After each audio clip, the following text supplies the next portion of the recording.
Hi friends, welcome to my channel Shivin சுவை. இன்றைக்கி நாம் நமது வீடியோவில் ஒரு சிக்கன் ரெசிபி தான் செய்ய போகிறோம்.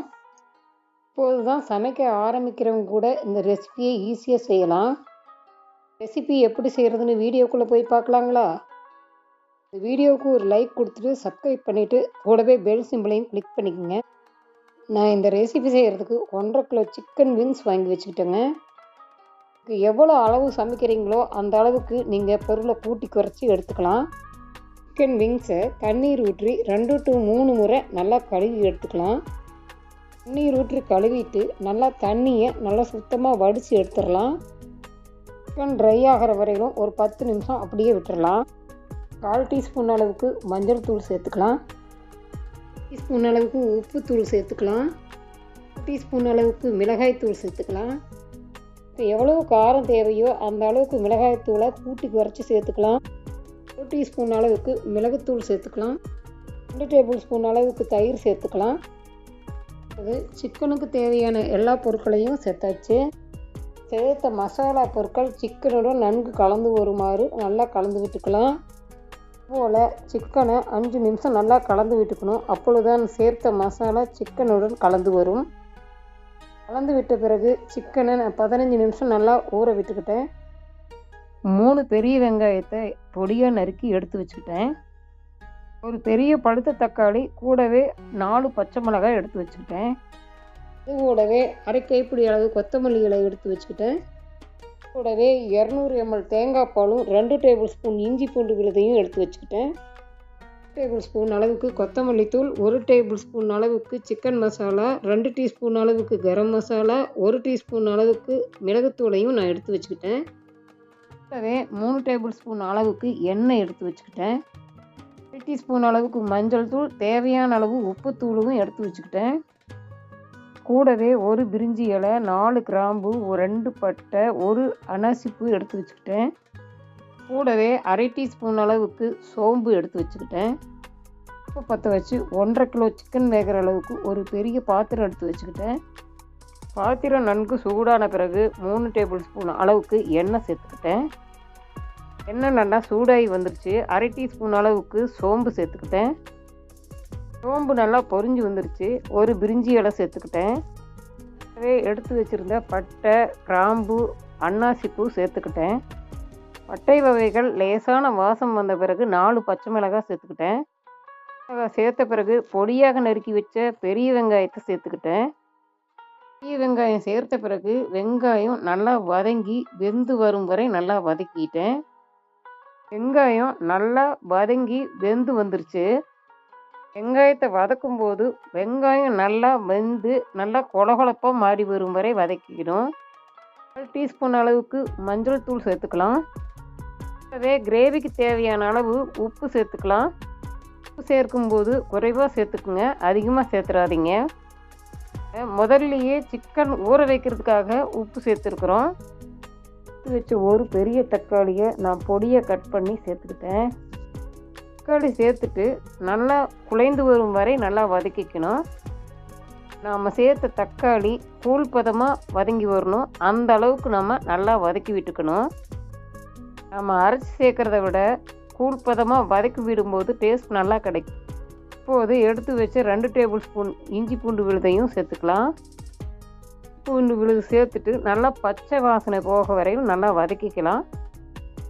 வதக்கும்போது தக்காளி வெங்காயமெல்லாம் இந்த அளவுக்கு நல்லா கூழ் பதமாக வதங்கி வரணும். தக்காளி வெங்காயமெல்லாம் எந்த அளவுக்கு நல்லா வதங்கி வருதோ அந்த அளவுக்கு கிரேவி நல்லா திக்காக கிடைக்கும். மூடி வச்சு 2 நிமிஷம் வேக விட்டுக்கலாம். 2 நிமிஷம் ஆயிடுச்சு. மூடியை திறந்து விட்டுக்கலாம். பாருங்க, தக்காளி வெங்காயமெல்லாம் இந்த அளவுக்கு நல்லா கூழ் பதத்துக்கு வதங்கி வந்துருச்சு. இப்போது எடுத்து வச்ச பொடி வகைகளை நம்ம சேர்த்துக்கலாம். அடுப்பை மிதமான தீயில வச்சு பொடி வகைகள் நல்லா கரிஞ்சு போகாமல் நல்லா வதக்கி விட்டுக்கலாம். சேர்த்த பொடி வகைகளெல்லாம் நம்ம வதக்கும்போது பச்சை வாசனை போக வதங்கி வரணும். ஆனால் நன்கு வதங்குவதற்காக 4 டேபிள் ஸ்பூன் அளவுக்கு தண்ணி சேர்த்துக்கலாம். தண்ணீர் சேர்த்த பிறகு 2 செகண்ட் நல்லா கலந்து விட்டுக்கலாம். இப்போ மிதமான தீயில வச்சுட்டு மூடி வச்சுக்கலாம். மூடி வைத்து மசாலா எண்ணெய் பிரியும் வரை வேக விடலாம். மசாலா எண்ணெய் பிரிஞ்சு வேக ஆரம்பிச்சிருச்சு. இப்போ மூடியை திறந்துக்கலாம். மசாலா இப்பொழுது எண்ணெய் பிரிஞ்சு நல்லா வேக ஆரம்பிச்சிருச்சு. இப்போது பொடியாக நறுக்கி வச்ச அரை கைப்பிடி அளவு கொத்தமல்லி இலைகளையும் சேர்த்துக்கலாம். இலைகள் சேர்த்துட்டு ஒரு நிமிஷம் நல்லா கலந்து விட்டு வேக விடலாம். சேர்த்த மசாலா பொருட்களெல்லாம் பச்சை வாசனை போக நல்லா வெந்து வந்துருச்சு. நாம் ஊற வச்ச சிக்கன் விங்ஸ் நல்லா மசாலாவோட கலந்து நல்லா ஊறி வந்துருச்சு. ஊற வச்ச சிக்கன் விங்ஸை மசாலாவில் சேர்த்துக்கலாம். இப்போது நம்ம ஊற வச்ச சிக்கன் விங்ஸ் முழுவதையும் மசாலாவில் சேர்த்தாச்சு. சேர்த்த சிக்கன் விங்ஸ் தண்ணீர் எதுவும் சேர்க்காமலேயே மசாலாவோட நல்லா கோட்டாகி வரணும். ஒரு கரண்டி வச்சு சிக்கன் விங்ஸ் மேலே அந்த மசாலா முழுவதையும் அப்ளை செஞ்சுக்கலாம். மூடி வச்சு சிக்கன் விங்ஸ் மசாலாவோட கலந்து வரும் வரை 2 நிமிஷம் வேக விடலாம். ஆயிடுச்சு. இப்போ மூடியும் நம்ம திறந்துக்கலாம். மசாலாவோட சிக்கன் விங்ஸ் இந்த அளவுக்கு நல்லா கலந்து வந்திருக்குது. சிக்கன் விங்ஸ் ஊற வச்ச தண்ணியை வேஸ்ட் பண்ணாமல் நான் அதில் 2 டேபிள் ஸ்பூன் இருந்துச்சு சேர்த்துக்கிட்டேன். சிக்கன் விங்ஸ் ஊற வச்ச தண்ணி சேர்த்துட்டு 1 செகண்ட் நல்லா கலந்து விட்டுக்கலாம். பிறகு மூடி வச்சு 3 நிமிஷம் நல்லா வேக விட்டுக்கலாம். நிமிஷம் ஆயிடுச்சு. இப்பொழுது மூடியை திறந்து விட்டுக்கலாம். இப்பொழுது சிக்கன் தண்ணீர் விட்டு நல்லா வேக ஆரம்பிச்சிருச்சு. நம்ம சிக்கனை 2 செகண்ட் நல்லா கலந்து விட்டுக்கலாம். விரும்புனா இப்படியே கூட தேங்காய் பால் சேர்த்து வேக வைத்து சாப்பிட்டுக்கலாம். நம்ம கிரேவியாக செய்கிறதுனால நான் 250 ml அளவுக்கு தண்ணி சேர்த்துக்கிட்டேன். நீர் சேர்த்த பிறகு 1 செகண்ட் நல்லா கலந்து விட்டுக்கலாம். மசாலா தண்ணீர் நன்கு சூடாகி இப்போ கொதிக்க ஆரம்பிச்சிச்சு. மூடி வச்சு சிக்கனை நம்ம 5 நிமிஷம் நல்லா வேக விட்டுக்கணும். நிமிஷம் ஆயிடுச்சு. இப்போ மூடியை திறந்து விட்டுக்கலாம். சிக்கனை நம்ம அதிகம் வேக வைக்க தேவையில்லை. முதலிலேயே பாதி அளவு வெந்துருச்சு. இப்போ 5 நிமிஷம் மட்டும் வேக வச்சா போதும். அது சிக்கன் நல்லா வெந்து கிரேவி நல்லா கெட்டியாகி வந்துருச்சு. சிக்கன் விங்ஸும் பூ போல் நல்லா வெந்து வந்துருச்சு. இப்பொழுது உப்பு தேவைப்பட்டதுனால நான் சிறிதளவு உப்பு சேர்த்துக்கிட்டேன். நாம் தீயை அதிகப்படுத்தி 1 நிமிஷம் நல்லா கொதிக்க விடலாம். இந்த அளவுக்கு கிரேவி நல்லா கெட்டியாகி வந்துருச்சு.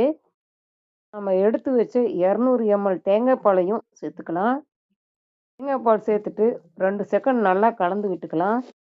தேங்காய் பால் சேர்த்துட்டு அதிக நேரம் நம்ம கொதிக்க வைக்கக்கூடாது. நன்கு கொதிக்க ஆரம்பித்த உடனேயும் நம்ம அடுப்பை அணைச்சிடணும். இப்போ தேங்காய் பால் சேர்த்துட்டு கிரேவி நல்லா கொதிக்க ஆரம்பிச்சிருச்சு. இப்போ அடுப்பை அணைச்சாச்சு. ரொம்ப ஈஸியான சுவையான சிக்கன் விங்ஸ் கிரேவி ரெடியாகி வந்துருச்சு.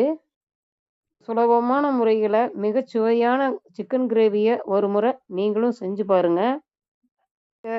ஈஸியான சிக்கன் கிரேவியை புதுசாக சமைக்கிறவங்க பேச்சுலர் கூட இந்த சிக்கன் கிரேவியை செய்யலாம். சிக்கன் கிரேவி ரெடியாகி வந்துருச்சு. இப்போ ஒரு பவுலில் எடுத்து வச்சு நம்ம பரிமாறிக்கலாம். நீங்கள் சிக்கன் விங்ஸ் வாங்கினீங்கன்னா சிக்கன் வாங்கினா கூட இந்த கிரேவி செய்யலாம். ஏன்னா இந்த சிக்கன் கிரேவியை ஒரு பவுலில் எடுத்து வச்சு பரிமாறியாச்சு. பிறகு நம்ம சாப்பிட ஆரம்பிக்கலாங்களா? அப்புறம் இந்த சிக்கன் கிரேவியை செஞ்சு சாப்பிட்டு பார்த்துட்டு உங்கள் ஃபீட்பேக்கை கமெண்ட்டில் சொல்லுங்கள். வீடியோ பிடிச்சிருந்தா லைக் பண்ணிவிட்டு சப்ஸ்கிரைப் பண்ணிவிட்டு பெல் சிம்பிளை கிளிக் பண்ண மறந்துடாதீங்க. இதுவரை என்னுடைய வீடியோ பார்த்த அனைவருக்கும் நன்றிங்க. மீண்டும் அடுத்த வீடியோவில் நல்ல ரெசிபியுடன் சந்திக்கலாங்களா?